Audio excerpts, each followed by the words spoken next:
యెరూషలేము నుండి వచ్చిన పరిసయ్యులను శాస్త్రులలో కొందరును ఆయన యొద్దకు కూడి వచ్చి, నీ శిష్యులెందుకు పెద్దల పారంపరాచర్యము చొప్పున నడుచుకొనక అపవిత్రమైన చేతులతో భోజనము చేయుదురని ఆయన అడిగిరి. అందుకు ఆయన వారితో ఇలాగు చెప్పెను, ఈ ప్రజలు పెదవులతో నన్ను గనపరచుదురు గాని వారి హృదయము నాకు దూరముగా ఉన్నది.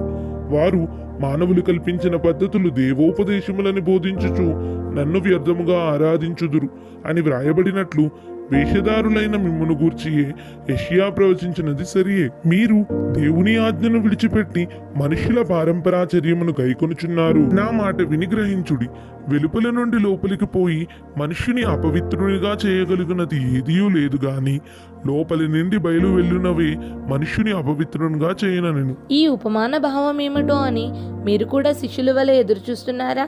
అయితే యేసువారు ఇచ్చిన సమాధానం, వెలుపల నుండి మనిషిని లోపలికి పోవునదేదియు హృదయములో ప్రవేశింపక కడుపులోనే ప్రవేశించి బహిర్భూమిలో విడవబడెను. ఇట్లు అది భోజన పదార్థములన్నిటినీ పవిత్రపరచును. మనుష్యుని లోపలి నుండి బయలు వెళ్ళినది మనుష్యుని అపవిత్రపరచును.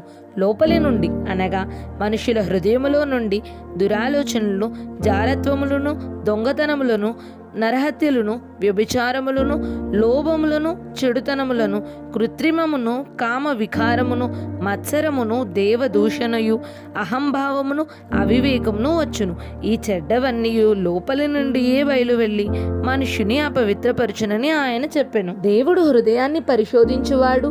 అలాగే మనం చేస్తున్న ప్రతి కర్మకు మనం లెక్క చెప్పుకోవాలి. కాబట్టి తస్మాత్ జాగ్రత్త.